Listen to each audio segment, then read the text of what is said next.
நேசிக்கும் சிலாக்கியத்தை விசுவாசத்தினாலே பெற்று நிலை கொண்டிருந்து தேவ மகிமை அடைவமாயிருக்கிறோம். எந்த மகிமை?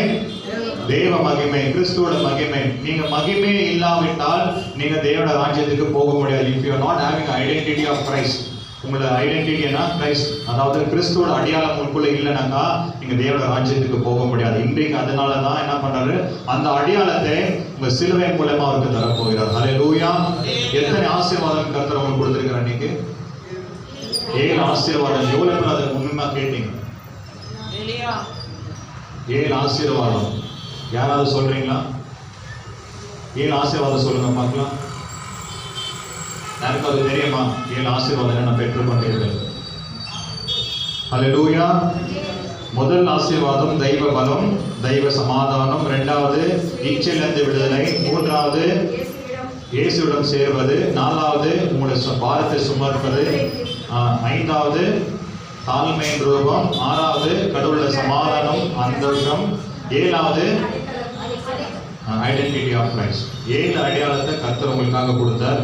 நம்ம எவ்வளவுதான் பிரீச் பண்ணாலும் இந்த அடையாளத்தை நீங்க தெரிந்து கொள்ளாவிட்டால் நீங்க இன்னும் அடிமையா தான் இருப்பீங்க. ஹல்லேலூயா. எத்தனை கூட்டத்துக்கு போனாலும் சரி, எத்தனை பெரிய பெரிய கூட்டங்களுக்கு போனாலும் சரி, உங்களுக்கு விடுதலை வேணும் அப்படின்னு பார்த்தீங்கன்னா கல்வாரி சிலுவை நோக்கி நீங்க ஜெபம் பண்ணாதான் முடியும். ஹல்லேலூயா. நீங்க கூட்டத்துக்கு பெரிய பெரிய கூட்டத்துக்கு போனா விடுதலை கிடைக்கும் போயிடாதீங்க.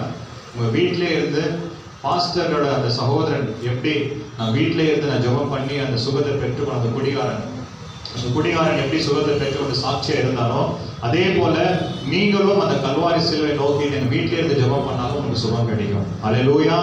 இது இல்லாம நீங்க எத்தனை பெரிய கூட்டத்துக்கு போனாலும் சரி, எத்தனை பெரிய பெரிய பாசங்களை ஜெபம் பண்ணினாலும் சரி, உங்களுக்கு விடுதலை கிடைக்காது. ஹல்லேலூயா. அந்த கல்வாரி சிலுவையில தான் உங்களுக்கு ஆசீர்வாதம், கல்வாரி சிலுவையில தான் உங்களுக்கு விடுதலையே. ஹல்லேலூயா. அதை நோக்கி நீங்க பார்க்கும்போது தான் அந்த சிலுவை மூலம் தான் உங்களுக்கு பரலோக ராஜ்யம் செல்ல முடியும். ஹல்லேலூயா. ஏன்னா அவர் சொல்றது, நானே வழியும் சத்தியமும் ஜீவனும் ஆவியமா இருக்கிறேன், என்னை தவிர வேறொருவன் பிதாவிடத்தில் வரான். ஹல்லேலூயா. எவ்வளவு பேருக்கு இது பிடிச்சிருக்கு? எவ்வளவு பேருக்கு பிடிச்சிருக்கு? எவ்வளவு பேருக்கு பிடிச்சிச்சு? ஹல்லேலூயா.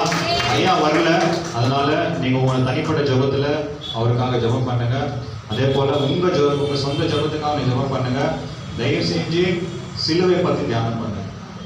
ஆசீர்வாதத்தை நீங்க தேடி போகாதீங்க. சிலுவை பத்தி நீங்க தியானம் பண்ணாலே ஆசீர்வாதம் ஆட்டோமேட்டிக்கா உங்களுக்கு வந்துடும். யாருக்கெல்லாம் இன்னைக்கு விடுதலை வேணும்னு நீங்க நினைக்கிறீங்க, ஏதாவது ஒரு விஷயத்துல விடுதலை வேணும்னு நினைக்கிறீங்களா, சிலுவை குறித்து தியானம் பண்ணுங்க. கண்டிப்பா உங்களுக்கு ஒரு விடுதலை கிடைக்கும்.